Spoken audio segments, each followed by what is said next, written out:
Hello and welcome to the start of my Touhou Urban Legend Limbo playthrough, or you could call it Touhou 14.5 if you'd prefer.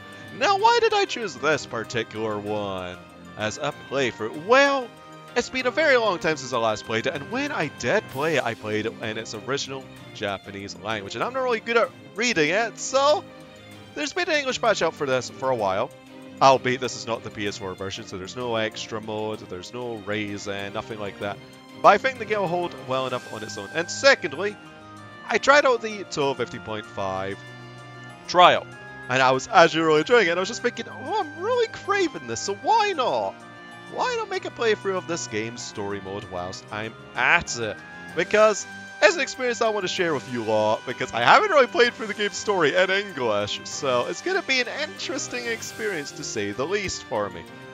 Now, another thing that I'd like to mention is that I'm going to quickly go into practice mode before we start up the prologue of this game, because this is a fighting game, and it's not really to practice combos or anything, it's more so to explain the kind of weird oddities that are in this game, because there's quite a few interesting mechanics. So, if you've already known about all these mechanics and whatnot, feel free to skip ahead to the designated time code, because this is only for newcomers to this particular game, because I don't really play, through fighting games often enough. Or at least their story modes. Generally I just play them for the online multiplayer, and maybe like story mode for unlocking the characters and whatnot if it's optional. But I don't really pay much attention to it, with the exception of the previous Touhou fighting games. So without further ado, let us delve right into practice mode to explain some of the mechanics in the game. The remaining ones that I won't explain will be explained by the prologue, because one of which is exclusive to story mode, and the other is, well, just for simpleness, because I don't really want to fiddle about and with two controllers right now. So let's just pick a random stage, and let's hop right in.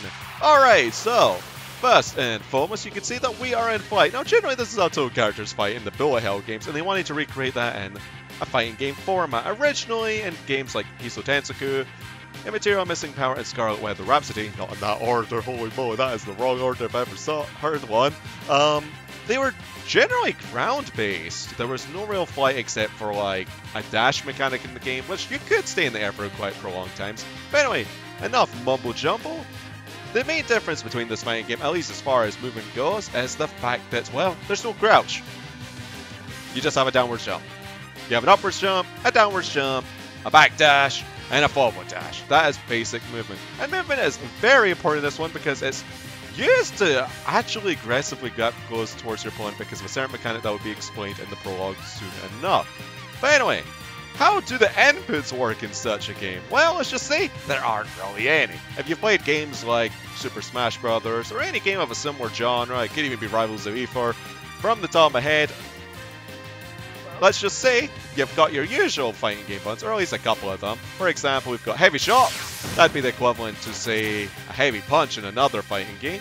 But if we do Forward Heavy Shot, it'll do this attack. If we do Neutral Heavy Shot, it'll do this attack. If we do Back Heavy Shot, it'll do this. Down Heavy Shot, it'll do that.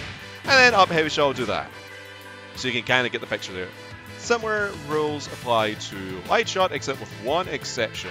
Yeah, Forward Light Shot, Neutral Light Shot. There is no back light shot, it does exactly the same as neutral. Up light shot, down light shot, and that's about it. But there is the exception with light shot that you can charge it up and unleash a barrage. Or you could just, do a simple one ball. But this is of course different according to character. There's also another attack that will be used in a decent amount depending on what character we are, called an occult attack. We press a melee and light shot. We'll get into melee a bit more further in. We'll do an occult attack. Usefulness depends on character. A lot of characters have very useful ones, a lot of them don't. In my opinion, maybe people have found ways to really, utilize them more. For certain characters, that just simply haven't. And I'm going to be relatively rusty as well. Anyway, let's get to the melee combat now. So if you just mash A when you're right next to an opponent, you'll do a very basic combo, even auto combo into a heavy shot attack depending on your character. But there's things like down melee, up melee, forward melee, distant melee, depending on how far away you are from your opponent, so do this. So you can combo into that. There's also dash attacks. That's the melee dash attack. which I could just combo into a simple attack if I really want to, or maybe even make a combo of it, depends. Or there's light shot melee, because if you do heavy shot melee, nothing really happens. Nothing at all. Now you've also noticed I've got a spell power meter. That's pretty much the super bar equivalent to another fighting game. You could say compare it to things like Street Fighter or any other fighting game, really. But if we declare our spell card with my left trigger, because that's what I put on, I'll trigger our spell card. And then we could activate again just to use it. Now declaring it actually does have quite a bit of use, at least for cancelling into combos. For example, if I were to just do... let me just see if I can get something actually, it's been a while. We can just do this, for example, and cancel into one. But that'll only be half the potency because we're using over half of the meter to do so. This is a very inexpensive spell card, so using it that way wouldn't really be too big of a deal, I would imagine. Because by the time we'd get, like, say, 2 bar variations of this, our opponent would, say, get 1 bar of Master Spark. So it's very similar to games like First Strike in that regard, where there's varying cost levels of specials in the game. Now there is one more special that I've yet to show, or super, or if you really want to call it, last word is the proper terminology, I know. If we press spell card, and I believe heavy shot and melee, we'll do our last word. Which is based off on a mechanic that we'll get into soon enough. Because you've probably seen those balls in the middle of the screen, generally normal matches, you can gather those from mystery spots, which are just randomly occurring things that'll pop up during an actual match. This isn't really prevalent in story mode, there's a different mechanic as to how to get them in there, but this is the basic of it. And if you've managed to ping it enough times and assert dominance over your opponent and get the ball, yes, you'll gain control of that occult orb, or ball. But, yeah, that's pretty much the game in a nutshell. There's a lot of variations you can do in combos and whatnot. Reimu isn't really a character I've done too much with, so I know obviously basic combos. In fact, I'll probably just go back to bread and butters if and when I get back to certain characters that I'm more used to. But, without further ado, let's head into the prologue, because that is the game in its whole. Without combos and whatnot, of course, so let's just go back to title. And now it's time to start up the prologue. Now, unfortunately, the prologue does start off in easy difficulty, and I am very much planning to play it in a much higher level of difficulty. But anyway, let's just read out some lines. I found something real interesting here at Correndo. Looks like nobody's noticed this phenomenon yet. But act new and take his powder for me on. Marissa Kurasami, horror magician of the school. Oh, hi. What are you up to like this? A time like this, sorry. Misreading what? Well, I found something kind of interesting, and I figured I could test it out on you. That's it, huh? That doesn't sound too friendly. But I've got something too. You came at just the right time. Time to cut loose and test this out on you. Behold this occult power. There will be a couple of tutorials which will explain a couple of mechanics that I glossed over in training mode if you decide to watch that little tidbit. There might be a couple more mechanics that I might have missed, but who knows? Who knows?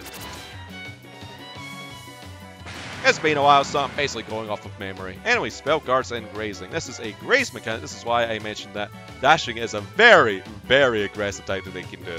Anyway, when dashing or leaping up and down, you erase bullets you touch. This effect is called grazing. You can open paths through strong enemy spell cards by dashing in and leaping to down back with a good strong dash. Okay, let's just try out right now. See? That was a derpy moment by me. We can pretty much get away with spamming the same combo though, especially since it's on easy. When I said test, I actually meant having you taste these mushrooms for poison, but... Just what are you trying to show me by attacking me all of a sudden? Don't tell me you're already done, are you? Of course not. Have a taste of this. A new way to use these occult urban legends. Urban legends, eh? I mean, that's the name of the game! Cursed portrait of past principles. With spells and occult balls. When an occult ball appears, the enemy's using a weird spell.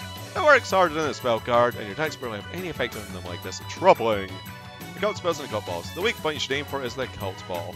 Every time you touch it, the purple gauge will decrease. By stopping the ball, you can stop the weird spell. Yes. There's going to be beams here, so we can actually just dodge those. You can still attack them, of course. But they have super armor, so it's a little bit troublesome. Spell break successful. Well done, you managed to break the enemy's weird spell. The enemy is off balance for a while and can't block. Further recover, end this with your attacks. This is really applying real games though. Let's finish off with Fantasy Seal real quick, just for style points. Even though that combo is weak sauce, it's all heck. Occult dispensed. Well, that's it, I guess. Isn't it cool though? We can really control the urban legends. Well, I certainly saw as much. What was that bizarre ball a second ago? Well, it ain't golden. It's me. Oh, hello there, an occult hermit. I see, Marissa had a ball too. Kassen Ibaraki. Menace, the hermit who listens to wishes. Oh gosh, that was hard to read, so yeah, it was the hermit that listens to wishes. Okay. Marissa had one too. Oh, just kidding, sorry. What were we talking about? It's no use playing dumb. I thought you would know something about this made-up urban legend. Looks like I was right. The urban legend being if you collect the 7 occult balls, your wish is granted, right? A huge incident occurs, right? Whatever. So, when Marissa used this weird move, this weird ball appeared too. I would think that ball was one of the rumored occult balls.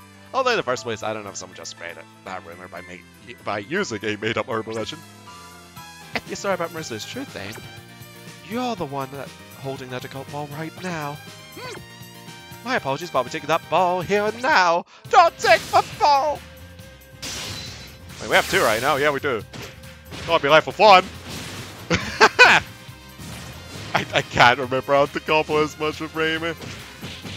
Now I can get my chance of doing one because the AI has really low health on easy.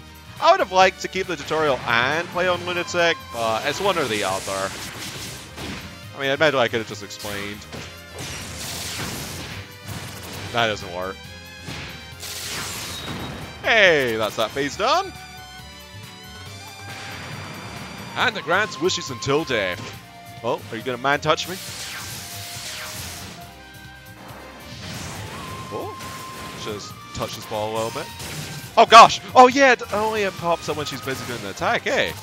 Oh, a perfect ruin! Anyway. Hey, somersault kick, let's go. I'll just use one of these as well as she gets up. That wasn't so good. I actually don't use Fantasy Seal that often whenever I play Reimu. Not gonna lie. Did this ball just hit her? Let's see. Goal! Oh, but Kanna's all this awesome. The bird's the hero, right?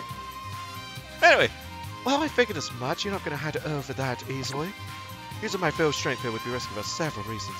I'll tell you one of though. Oh, what's that? You found us a weird ball too. Don't tell me it's just like what the rumor said.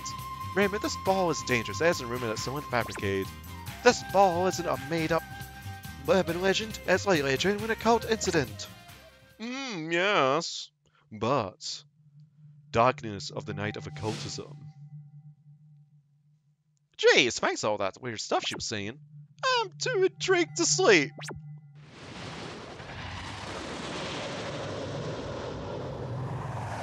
What's up? Who's there on a night like this? No reaction, so there's nobody in front of me. Jeez, I must be sleeping after all. This is just a dream. Or rather not know if this is a goat aura. Better strike before they do. Bop! To be continued. Might have missed this game. I blamed the Touhou 50.5 trial, man. I've still yet to try out the Touhou 16 trial. I'm eventually going to get around to recording the 50.5 trial. It's just that when I initially had it recorded, let's just say, oh, I did not know much about the new mechanics, so that would have been weird to put out there. And eventually I just had to fiddle about on and off between these last couple of days. I figured out quite a good amount.